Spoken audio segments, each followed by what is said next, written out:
अस्सलाम वालेकुम students, how are you all? Hope you all are fine and doing very well. बच्चों, जैसे कि हमने लास्ट क्लास में डिस्कस किया ब्रांचेस ऑफ बायोलॉजी को, ठीक है, तो आज की क्लास में हम डिस्कस करेंगे रिमेनिंग ब्रांचेस ऑफ बायोलॉजी की। जैसे कि मैंने पिछली क्लास में ये सारी की सारी आपको एक्सप्लेन की थी, तो आज की क्लास में हम समझेंगे the remaining branches of biology, ठीक है।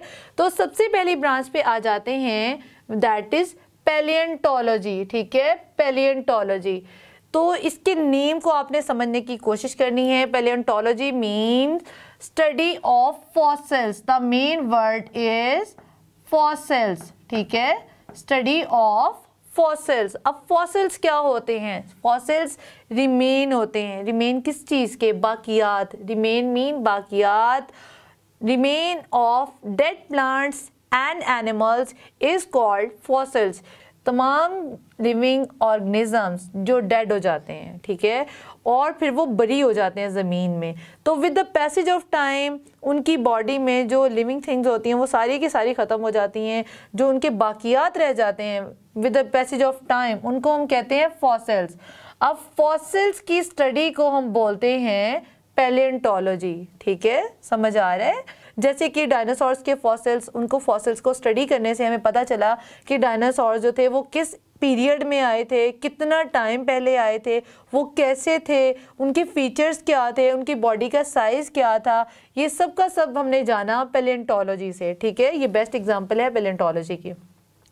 The next branch is environmental biology, जैसा कि नाम से जाहिर हो रहा है, ठीक है, इन्वायरमेंटल बायोलॉजी। इन्वायरमेंटल स्टडी में हम स्टडी करते हैं ऑर्गेनिजम्स को विद इट्स इन्वायरमेंट, ठीक है, कि वो अपने इन्वायरमेंट में इंटरेक्ट कैसे करता है, इन्वायरमेंट में रह कैसे रहा है, और इन्वायरमेंट में जो है वो उसके सर्वाइवल के जो चांसेस हैं वो किस तरह से हैं, ठीक है। इन्वायरमेंटल बायोलॉजी में ऑर्गेनिज्म का रिलेशनशिप स्टडी किया जाता है उसके इन्वायरमेंट के साथ, ठीक है। ना सिर्फ हम इसमें ऑर्गेनिज्म को देखेंगे बल्कि उसकी इंटरेक्शन को भी देखेंगे कि वो अपने इन्वायरमेंट में किस तरह से रह रहे हैं। वो उसको सर्वाइवल के लिए कंपटीशन का मुकाबला करना पड़ रहा है, उसको कम्पीट करना पड़ रहा है ऑर्गेनिज्म के साथ, आया उसके लिए इन्वायरमेंट जो है वो फेवरेबल है, या इन्वायरमेंट उस ऑर्गेनिज्म को सपोर्ट कर रहा है, नहीं कर रहा। इस तमाम की तमाम चीज़ों को हम स्टडी करते हैं इन्वायरमेंटल बायोलॉजी में। The next one is socio biology. Socio biology में जैसे कि नाम से जाहिर होता है सोशो एंड बायोलॉजी, इसमें हम स्टडी करते हैं एनिमल्स या ऑर्गेनिजम्स के सोशल बिहेवियर को, ठीक है, उनके इंटरेक्शन को, उनके लाइफस्टाइल को, इन्वायरमेंट में वो कैसे बिहेव कर रहे हैं, किस तरह से रह रहे हैं, उनका रहन सहन, ठीक है, उनका लाइफस्टाइल सोशो बायोलॉजी में आ जाता है। The study of social behaviour of animals is called socio biology, ठीक है। अब आ जाते हैं पैरासिटोलॉजी पे, जैसा कि नाम से जाहिर है पैरासिटोलॉजी। पैरासिटोलॉजी, जो पैरासाइट है यहाँ पे, ये डिराइव हुआ है पैरासाइट से। किससे डिराइव हुआ है ये वर्ड?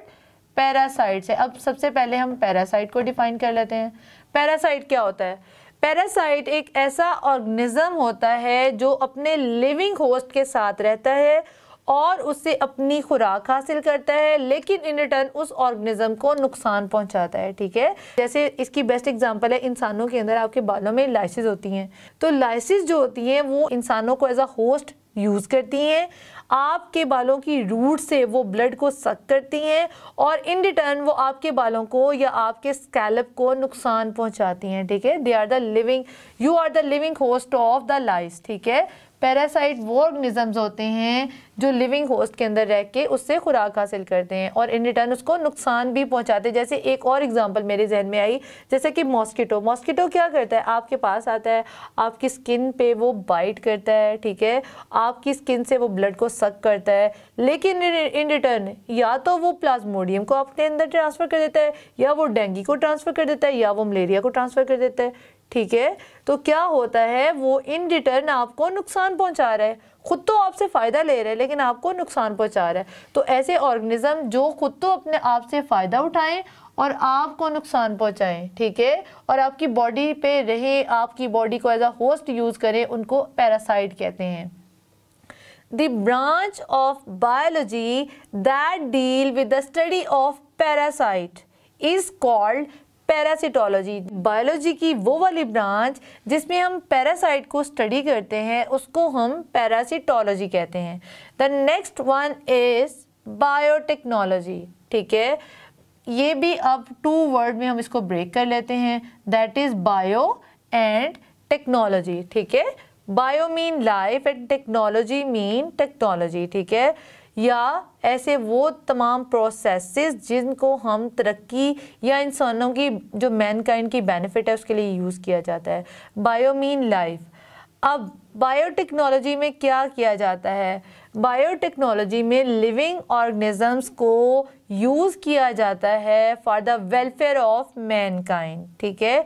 इंसानों की फलाह बहबूद के लिए लिविंग ऑर्गेनिज्म को यूज़ किया जाता है। जब आप दही बनाते हो, योगर्ट बनाते हो, तो आप क्या करते हो? आप थोड़ा सा दही लेते हो, उसको दूध के अंदर मिक्स करते हो, उसको रख देते हो और फॉर सर्टन जो पीरियड ऑफ टाइम उसके बाद जो है वो पूरा का पूरा जो दूध होता है वो दही में कन्वर्ट हो जाता है। अब दूध से दही कैसे बना? जो आपने थोड़ा सा दही, जो दही होते हैं बेसिकली वो क्या होते हैं? वो बैक्टीरिया होते हैं, ठीक है। They are the living bacteria. लेकिन ये बैक्टीरिया बेनिफिशियल बैक्टीरिया होते हैं जो आपको फ़ायदा देते हैं, नुकसान देने वाले बैक्टीरिया नहीं होते वो, ठीक है। अब आपने चंद बैक्टीरिया जो लिविंग थे उनको यूज़ किया अपने दूध के अंदर और आपका सारा का सारा जो दूध था वो दही बन गया। इसी तरह से फर्मेंटेशन जिसमें यीस्ट यूज़ होती है, ठीक है। जैसे आपकी जितनी भी बेकिंग इंडस्ट्री है, आपके ये जो रस्क बनते हैं, ब्रेड बनती है और जितनी भी बेकरी प्रोडक्ट्स बनती हैं, इन सारों में यीस्ट यूज़ होती है। और यीस्ट क्या होता है? फंगस होता है।